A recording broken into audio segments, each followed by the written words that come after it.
어, 이 경찰청에서는 이제 형사사법정보시스템 킥스의 사건 분류에 대한, 특히 이제 그 피의자의 친밀도에 따라서 살인 관련 사건의 분류 부분에 대한 얘기를 하고 있는 것 같아요. 이게 왜 의미를 갖냐면 전통적인 방식은 가해자 중심입니다. 즉 말하자면 가해자, 그러니까 피의자가 어떤 형태의 기준으로, 피의자를 기준으로 피해자가 가족이 아니냐, 이렇게 가족 혹은 가족 외 이 두 항목만 설정을 했어요. 가족살인, 비가족살인, 이렇게 분류한 거죠. 근데 이거는 이제 가해자 중심이고, 실제로 범죄를 동기에 따라서 수사하려고 하면은 친밀도, 그러니까 가족인 경우에도 친밀도가 없는 경우도 있고 가족이 아닌 경우에도 친밀도. 여기서 가족이란 건 사실은 좀 애매하죠. 이건 법적인 가족을 얘기하느냐, 사실혼을 얘기하느냐. 그러니까 그래서 이제 새로운 피해자 중심의 분류 방식이 도입이 되는데 실제로 현장의 경찰들은 익숙하지 않습니다. 왜냐하면 소위 이제 범죄 분류를 할 때, 범죄를 이제 그 데이터베이스에 넣을 때 기존 방식에 익숙해져 있는 거죠. 기존 방식에 익숙해지니까 그거는 가해자 중심. 피해자 중심으로 하게 되면 동기의 파악이라든가 이런 거, 수사에 상당히 도움을 받을 수 있는데, 과거에는 가해자 중심이면 뭐냐? 법률 적용 문제를 가지고 중심으로 분류했다는 거예요. 어떻게 보면 상당히 진일보한 부분인데, 저는 차제에 범죄 분류 자체를 전체적으로 동기 중심의 시스템과 그리고 기존 쓰는 형태의 범죄 이 법 적용 중심의 시스템으로 분리를 하거나 아니면 거기에서 파생된 형태로 하는 것도 사실 의미가 있습니다. 왜냐하면 수사 중심의 시스템도 필요하고, 그것은 결국은 피해자 중심의 시스템인 거고, 그러니까 여태까지 이렇게 못 해왔던 거죠. 그걸 이제 바꾸려고 사실 노력을 하고 있지만 잘 안 되는 부분이 있습니다. 어쨌든 이런 부분은 어쨌든 경찰 내부에서도 그렇게 안 할 수가 없어요. 과거의 시스템으로는 실제로 범죄 수사라든가 아니면 현재에 맞는 어떤 시스템의 어떤 대응이 아주 늦거든요. 좀 대응을 빨리 하고 수사적인 측면에서 접근을 하고, 어쨌든 지켜봐야 될 것 같아요. 친밀관계의 범죄 세분화, 이건 예방과 대처에 대한 좀 더 효과적이고 효율적인 부분인데, 현장에서 잘 알아들어 처먹었는지 모르겠습니다. 좀 기대해보죠. 이런 얘기를 하지 않습니까? 실종자를 찾는데 실마리가 지문 등록이다. 근데 외국인들은 사실은 지문 등록 안 하려고 그래요. 누가 지문 등록 하려고 하겠습니까? 실제로 그건 지문 등록이라는 건 사실은 가축이나 어떤 이런 마치 이렇게 뭔가 그런 느낌을 갖잖아요. 근데 이제 치매라든가 이런 치매 아버지 어머니 이런 실종을 찾기 위해서는 도움이 되죠. 문제는 근데 아이들입니다.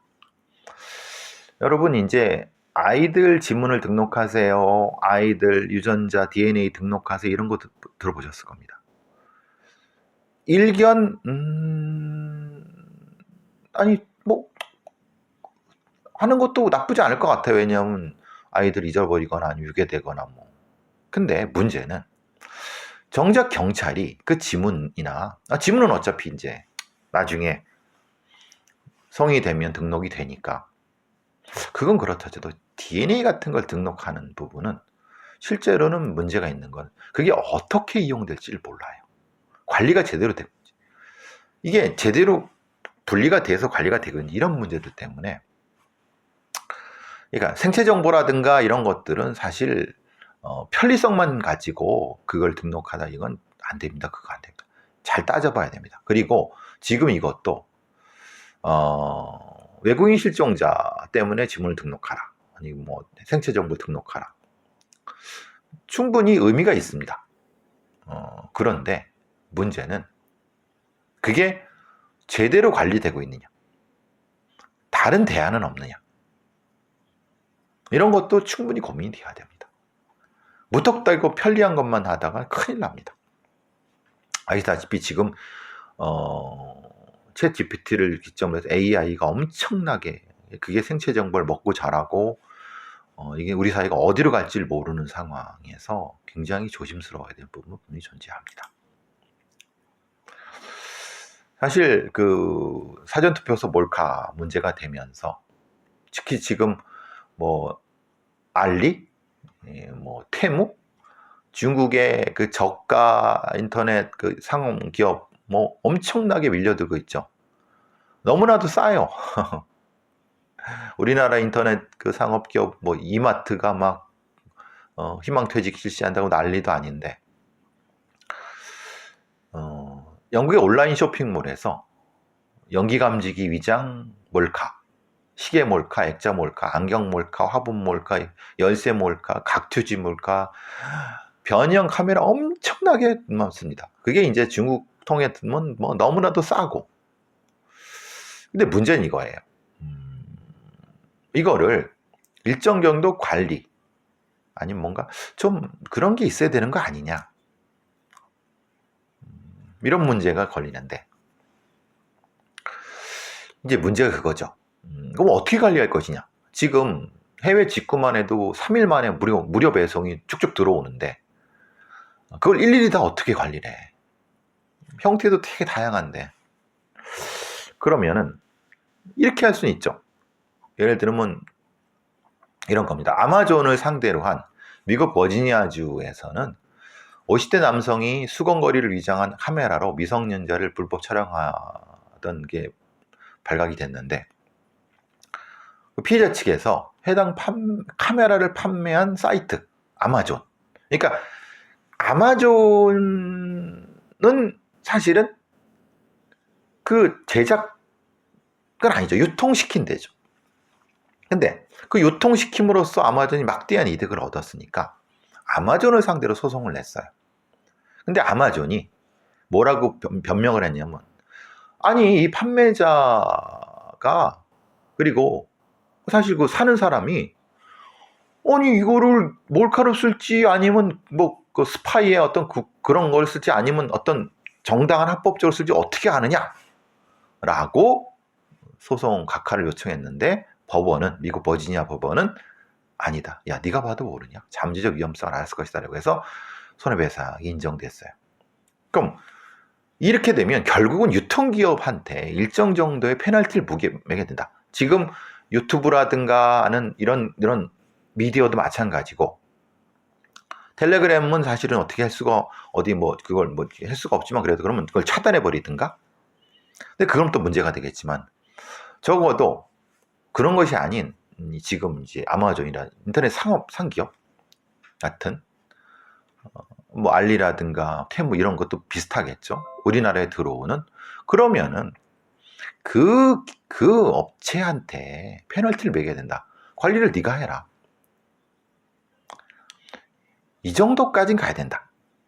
근데 문제는 그거죠. 그렇게 되면 또 통상 마찰이 벌리고 그러는데 그건 어쩔 수 없다. 그 정도는 실제로 각오를 해야 된다. 아니 근데 이런 정도의 뭐 아동 성범죄라든가 이런 뭐 성착취범죄 이런 것 때문에 그거를 페널티 매긴다 해서 그게 국제통상에 걸리지는 않을 겁니다. 근데 이런 거예요. 현재로도 몰래카메라 같은 소형 카메라에 대한 어떤 규제 법원에 올라가 있는데 문제는 이겁니다. 이 카메라가 자동차, 의료, 국방 등 다양한 분야에 활용될 수 있기 때문에 그 기술 발전을 저해할 수 있다라고 하는 산업계의 우려 때문에 이 법이 안 통한다는데 개소리입니다. 왜냐하면 그런 산업계에서 만약에 그거를 그렇게까지 활용한다고 하면 그거는 특별한 형태의 어떤 이유가 있거나 그거는 이 법이 없어도 충분히 할 수 있습니다. 말 그대로 이거는 이제 이걸 빌미 삼아서 그걸 못하게 하려고 하는 건데 어쨌든 이거는 뭐 매매 이력 관리까지는 하기가 어렵다고 하면은 적어도 이런 유통 부분에서라든가 아니면 만약에 걸린 이 위험한 판매자 같은 경우는 판매자의 자격이라든가 이런 거를 추적하거나 차단하는 중간 차단하는 그런 방식으로 가야 될 거라고 생각합니다.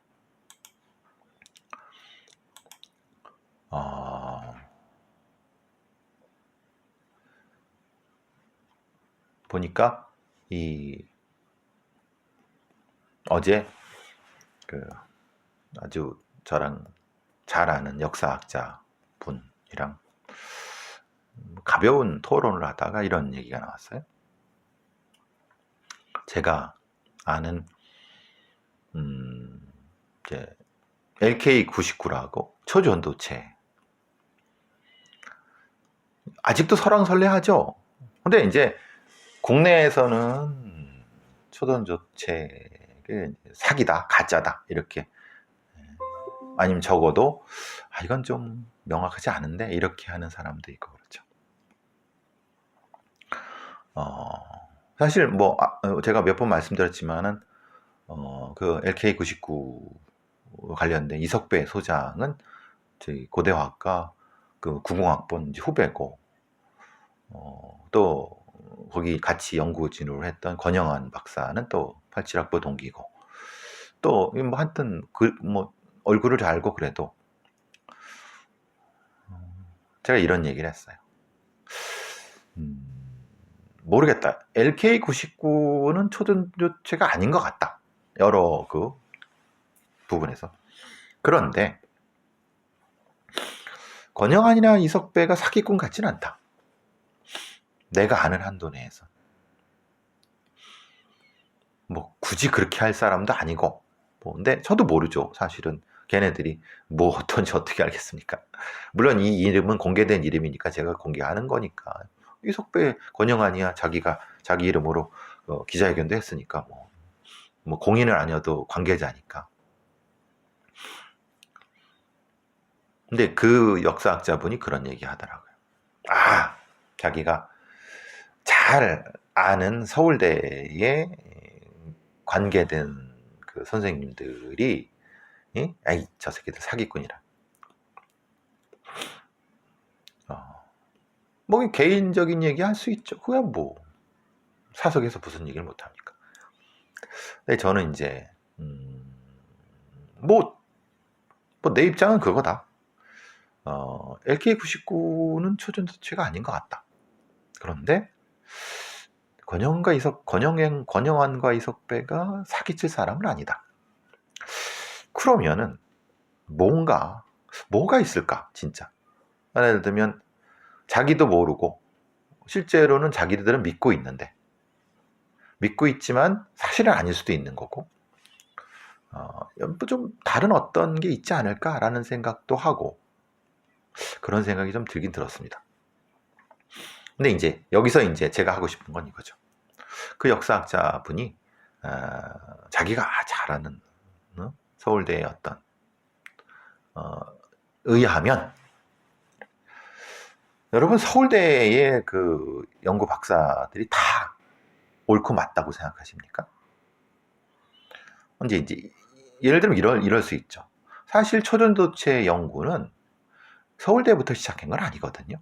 적어도. 그러니까 나중에 따라왔을 수 있죠. 그러니까 일종의 경쟁심도 있을 수 있는 거. 제가 알고 있기로는. 그러니까 고대라든가 다른 지방에 있는 대학에서 많은 연구를 했고 그걸 가지고 이제 성과를 냈고 서울대는 늦게 출발했다. 그러면 서울대기 때문에 걔네들이 옳다라고 볼 수는 없죠. 그죠? 그러니까 어떤 증거 데이터를 가지고 해서 그러니까 사기꾼이다. 아니면 그러니까 이건 틀린 거다라고 하면요. 하지만 그거는 이제 저나 그 역사학자가 판단할 문제는 아니죠. 그건 이제 말하자면 공식적인 검증위원회가 있고 그 검증위원회를 통해서 검증된 바에 의하면은 실제로는 토전조태라는 증거는 부족하다. 아니면 아닌 것 같다. 그러니까 저도 그렇게 받아들이고 있고. 그러니까 사실 제 말씀은 그겁니다. 너무나도 서울대라든가 아니면 특정한 학교 아니면 특정한 인맥 아니면 특정한 어떤 것에 과신하면 사실 그거는 문제가 될 수 있습니다. 우리가 배운 사람들이라든가 아니면 뭐 그런 사람들이 있지 않습니까? 다른 합리적으로 판단하는 사람들도 쫓아가다 보면 이런 학연, 학벌 이런 거에 객관적이지 않은 근거를 가지고 신뢰하는 사람들을 종종 보게 됩니다. 근데 인간이니까 어쩔 수 없습니다. 그래서 제가 말씀드린 거죠. 인간과 팩트는 구분해야 된다. 저는 권영환과 이석배가 사귈 사람은 아니라고 보지만 다중이 공개적으로 검증한 팩트에서 그게 아니라고 하면 그건 팩트는 아니죠. 다른 팩트를 가지고 그 권영환이나 이석배가 또 그걸 주장하면 되는 거고. 근데 이제 좀 배웠다는 사람들, 지식인이라고 하는 사람들, 이런 사람들이 그걸 사실은 헷갈리는 경우가 많아요. 그래서 보통 뭐냐면 그런 사람들이 사기를 많이 당합니다. 왜냐하면 많이 배우고 많이 알고 시스템에 정통하고 변호사, 검사, 판사도 보이스피싱 당하는 이유가 그거고 시스템에 대한 그냥 맹목적인 신뢰. 근데 그건 맹목적인 게 아니죠. 자신의 경험에서 나온 거죠. 근데 사기꾼들은 그걸 이용한다는 거예요. 그러니까 하여튼 물론 제가 이제 그 역사학자를 뭐 비판하기 위해서 그런 건 아닙니다. 근데 그런 어떤 인간이 가지고 있는 논리적 신뢰 함정 이런 것들이 존재하는 거고 그걸 교묘하게 파고드는 게 사기꾼이다. 이런 말씀을 드리려고 하는 거고 저도 궁금합니다. LK99가 초전도체인지. 근데 다시 말씀드리지만 그래서 그걸 가지고 무슨 뭐 그 LK99 관련주다 우량 뭐 이제 연관주다라고 해서 절대 투자하지 마십시오. 왜냐? 그거는 실제로 따라 투자하면 망하는 거고 이미 지금쯤이면 결판이 난 거고 이거 LK99는 저는 사실 그게 이제 어쨌든 적지 않은 다수의 연구자들 객관적으로 검증위원회에서 복수의 검증위원회에서 증거를 못 찾았기 때문에 그건 아직은 아닌 거죠. 그러니까 그건 아닌 겁니다. 근데 다른 증거가 나오면 또 바뀔 수 있죠. 인간과 팩트를 구분해라. 이런 말씀을 드리고 싶어서 사실 근데 쉽지 않죠. 어떻게 그렇게 하겠습니까? 인간의 삶의 경험과 지식에 대한 것도 있고 자신의 삶의 것도 있고 그런데 지나가다가 말씀드려봤습니다.